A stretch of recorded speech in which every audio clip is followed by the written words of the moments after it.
Hey guys, my name's Khalil. I'm on my Sherman L with a Lynx-S motor swap that I wanted to talk about today.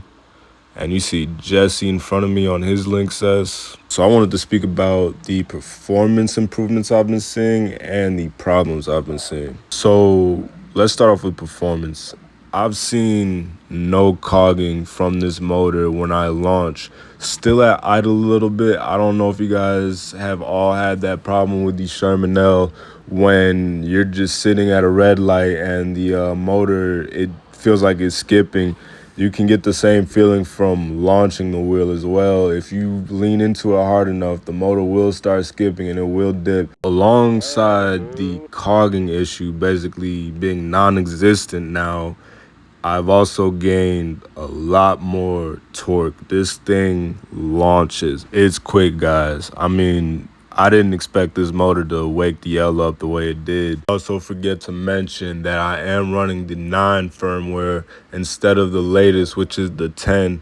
The reason I decided to do this was because in the 9 firmware, it pushes out the most amps of any firmware on the Sherman L. You'll see soon in the video, my guy Jesse on his Lynx-S right here, I had to give him head starts when we were doing straight line races because the L with that 50% extra battery, it just pulls so hard with this motor.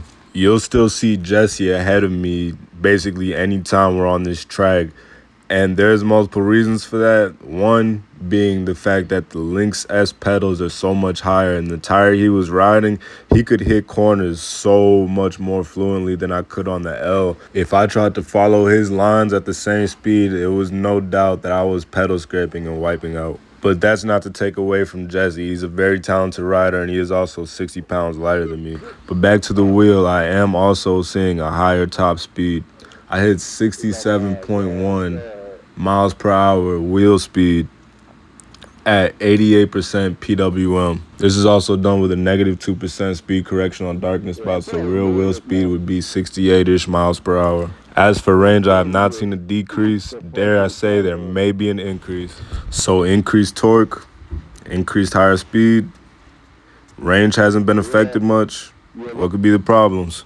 So I haven't ran into but 2 problems, one of which makes me not be able to recommend this swap for you. With the Lynx-S motor hub being wider than the original Lynx and Sherman L motor, it makes it so the battery boxes sit at an angle up top.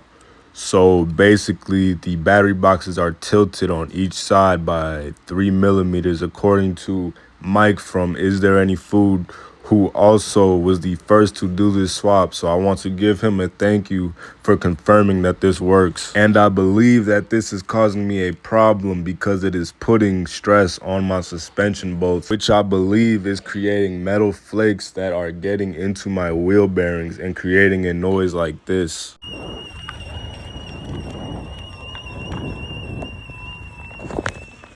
I've taken my wheel apart 3 times since the swap, and each time I take it apart, the flakes are in there. Now, this could be a case-by-case situation, since Mike from Is There Any Food claims he didn't have any problems. No metal shavings, no squeaking noise, nothing.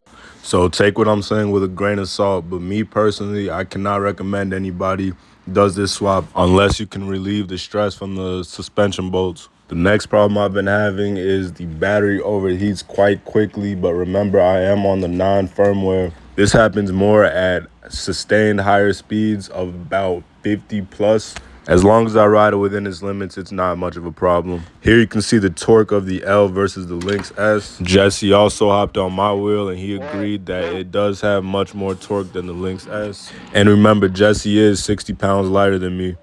But yeah, guys, that's all I had to say. Thanks for watching. Yeah, go.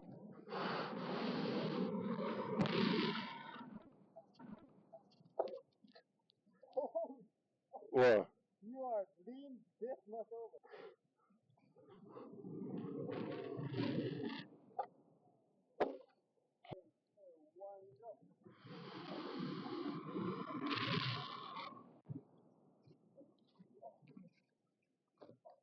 Yeah, this shit launches.